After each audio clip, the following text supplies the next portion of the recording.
Hello everyone, good evening. Today will make some assignment from Mr. Fitri in drama class. And in here I want to read dramatical reading from the story Lady from the Sea. And in here I want to take a dialogue from two people, that is Mr. Wengel and Mr. Arnholm. Arnholm, yes. So let's start. Wait a minute.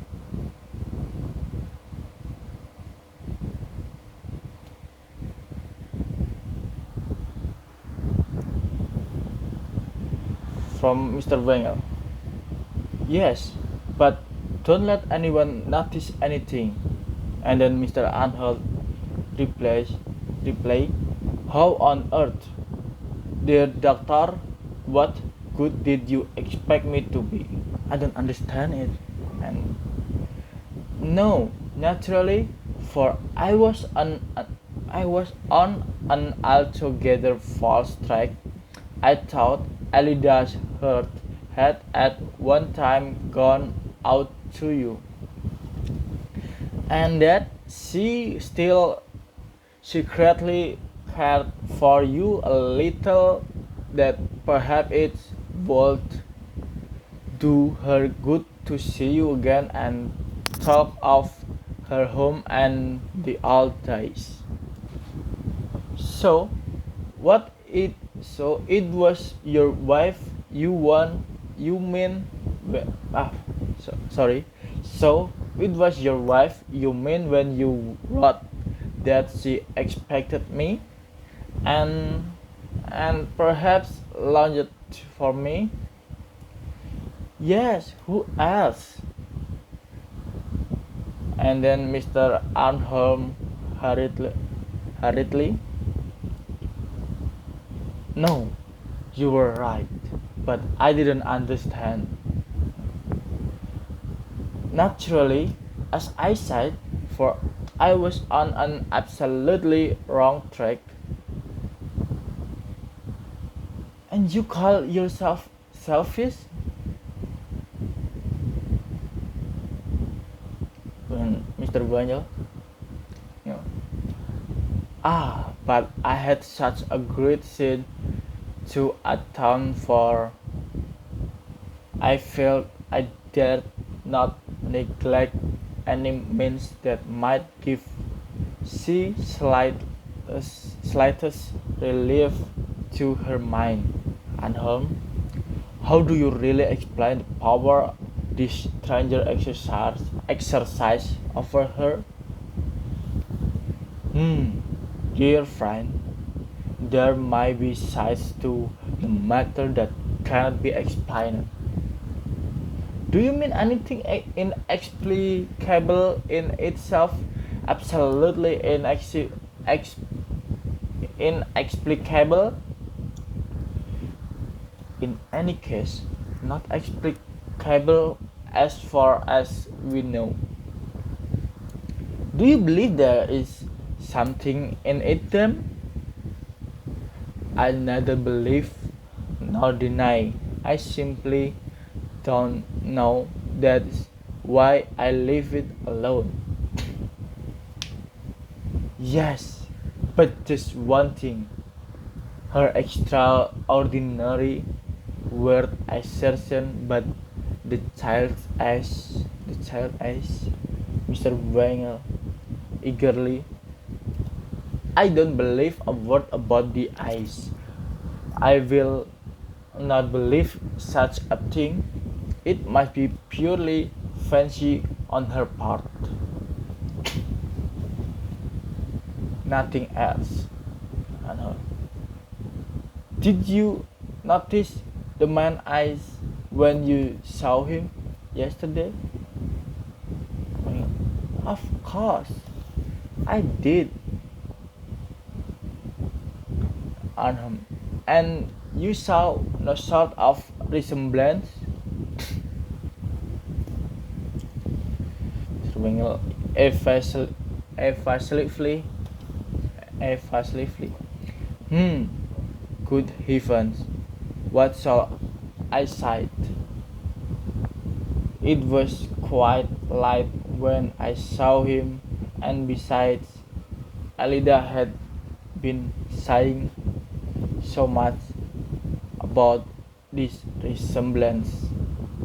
I really I really don't know if I was capable of observing quite impartially. Well, maybe, but that other matters.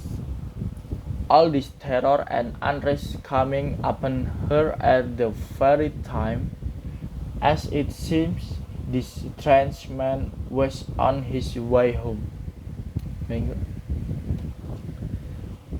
That, oh, there's something she must have persuaded and dreamed herself into since it happened.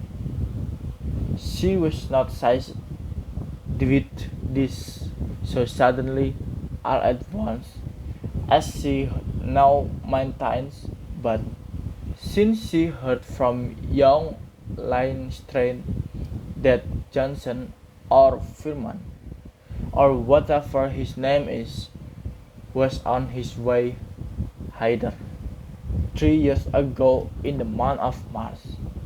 She now evidently believes her unrest of mind come upon at that very time. Come upon her at that very time.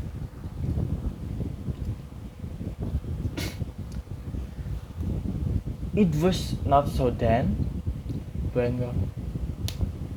By no means there were signs and symptoms of it before this time. I thought it did happen by chance that in that month of March 3 years ago she had a rather severe attack. What all after Alden? Well, yes, but that is easily accounted for by the circumstance, the condition she happened to be in at the time.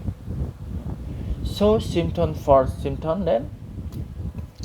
Wengel wringing his hands, and not to be able to help her,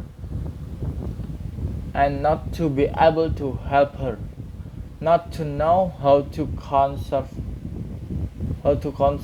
her, to see no way. Unholy. Now, if you could make up your mind to leave this place, to go somewhere else, so that she could live amid surroundings that would seem more homelike to her. Ah, dear friends, do you think I haven't offered her that too? I suggested moving out to Czechoslovakian, but she will not. So I hope not that either. Wenger. No, for she doesn't think it will be any good, and perhaps she writes unharmed. Do you say that? Wenger. Moreover, when I think it all over carefully, I really don't know how I could manage it. I don't think I should be justified, for the sake of the girl, in going away to such a desolate place. After all, they must live where there is at least a prospect of their being provided for someday. Provided for? Are you thinking about that already well, heaven knows I must think of that too, but then on the other hand again, my poor sick Alida, oh dear, aren't home. In many respects, I seem to be standing between fire and water. Perhaps you have no need to worry on Paul's count. I should like to know where they have gone. Until enough from me. That's a dialogue from Mr. Arnholm and Wengel from the story The Lady from the Sea. I think enough. And the last is stay social distancing, and I hope you enjoy watching this, and bye bye. Be careful.